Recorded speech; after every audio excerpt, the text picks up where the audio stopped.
Some fortifications are built to protect. Others are constructed to punish. In 15th century Spain, one notorious castle becomes a place of torture and terror. In the Spanish town of Cordoba, there's the Alcazar de los Reyes Cristianos. It means the castle of the Christian monarchs. When you first approach the castle, you'll first notice its imposing walls made of solid stone blocks. Inside is a 1-acre complex. You can climb the towers, view ancient ruins, see the live archaeological digs. It was all built in 1328 by Alfonso XI of Castile. In the late 1470s, the castle gets 2 new occupants: Christian monarchs, King Ferdinand and Queen Isabella.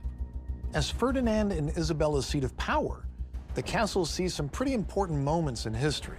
For instance, this is where the royal couple famously meets Christopher Columbus about financing his voyages to the New World.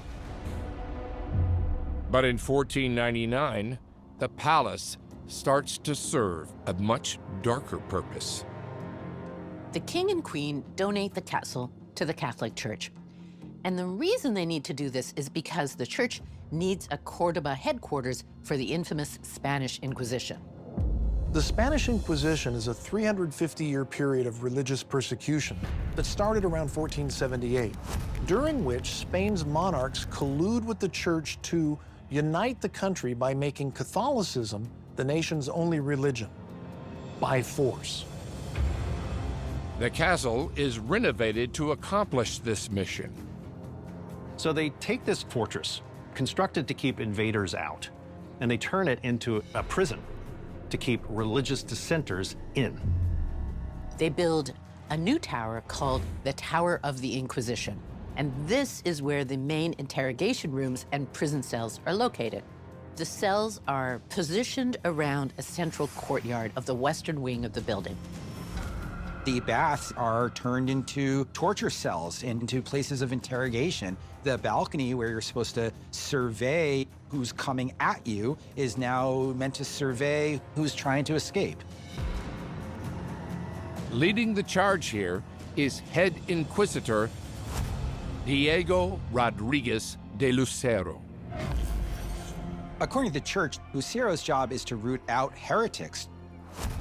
And as a result, he's given free rein to apprehend, to torture, or kill anyone who is not a Christian. He earns the nickname El Tenebrero, the bringer of darkness, because of his sadism, because of his terror tactics. One famous example of his cruelty happens in 1504 when a cleric is accused of preaching doctrines of Judaism. Lucero rounds up a list of 107 people who attended those services, and he burns them alive at a single public burning. For others, death doesn't come as quickly. Various torture methods are used on prisoners to elicit information or confessions to heresy. The inquisitors would use waterboarding as well as something called garrucha, where a prisoner's hands are bound behind their back and suspended from a pulley, letting gravity painfully dislocate their arms. Lucero also has this habit of identifying young women and compelling them to do as he wishes with the power of the Inquisition. According to historical documents, in one case, he kidnaps the wife of a local Christian named Julian Trigueros. Trigueros seeks justice from King Ferdinand, who agrees there should be a trial, but the trial is overseen by Lucero. Not surprisingly, it ends with Trigueros being burned alive 10 days later, and his wife being locked away in the castle as Lucero's mistress. In one of the worst accounts we have from the castle's secret prison, an unnamed female prisoner is raped, resulting in the birth of a child. Eventually, the mother is taken to be burned with the child in her arms. Lucero is operating this castle with impunity, and powers that be actually do not have a problem with it because those who he kills or expels, the state assumes their money, assumes their estates, assumes whatever they have.